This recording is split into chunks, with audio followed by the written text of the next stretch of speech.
ನೋಡಿ, ಇದು 25 ಅಡಿ ರಸ್ತೆ, ಟಾರ್ಡ್ ಪಾಯಿಂಟು. ಇದು ಚನ್ನಪಟ್ಟಣದಿಂದ 7 ಕಿಲೋಮೀಟರ್ ಗೊತ್ತಷ್ಟೇ. ನೋಡಿ, ಜಾಗ ಬಂದು ಇದ್ದಾನೆ. ರೋಡ್ ಪೇಸಿಂಗು 120 ಅಡಿ ಬರುತ್ತೆ. ಇದು ಬಂದು 30 ಕುಂಟೆ. ನೋಡಿ, ಇಲ್ಲಿ ಒಳ್ಳೆ ಎಲ್ವಿ ಇದೆ.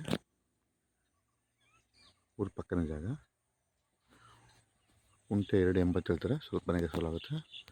ಒಳ್ಳೆ ವಾಟರ್ ಬಿಟ್ಟಿದೆ. ಸ್ವಲ್ಪ ತೆಂಗಿದೆ. ತೆಂಗಿನ ಇದು ಬಿಡೋಂಗಿಲ್ಲ, ಹೇಳ್ಕೊಂಗಿಲ್ಲ. ಪಕ್ಕ ನೀರು ಹಾಕೊಂಡು ವ್ಯವಸಾಯ ಮಾಡ್ತಾರೆ. ಚೆನ್ನಾಗಿದೆ ಭೂಮಿ, ಒಳ್ಳೆ ಕೆಂಪು ಭೂಮಿ. ಊರು ಅಟ್ಯಾಚು. ಚನ್ನಪಟ್ಟಣದಿಂದ 7 ಕಿಲೋಮೀಟ್ರು, 30 ಗುಂಟೆ ಜಾಗ. ಜನರ ಪ್ರಾಪರ್ಟಿ. ಡೈರೆಕ್ಟ್ ಎಷ್ಟಿದೆ?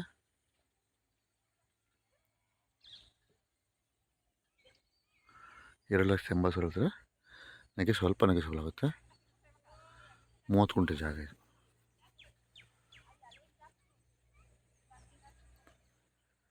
ಬೆಂಗಳೂರಿಂದ ನಿಮಗೆ 70 ಕಿಲೋಮೀಟರ್ ಅಷ್ಟೇ. 65-70 ಕಿಲೋಮೀಟ್ರು ಬೆಂಗಳೂರಿಂದ. ಇಲ್ಲ ಊರು ಅಟ್ಯಾಚೆ. ಇದೇ ಮೇನ್ ರೋಡು. ಅವ್ರ ಮುಂದೆ ಮೇನ್ ರೋಡು.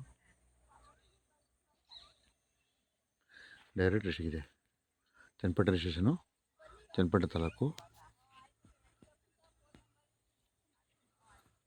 ಒಳ್ಳೆ ಇಲ್ಲೂ ಇದೆ. ಕೆಂಪು ಭೂಮಿ, ನೇರ ಮಾರಾಟ. ರೈತರು ಯಾರು ಅಗ್ರಿಮೆಂಟ್ ಹಾಕೊಂಡಿಲ್ಲ. ಜಾಗ ಚೆನ್ನಾಗಿದೆ.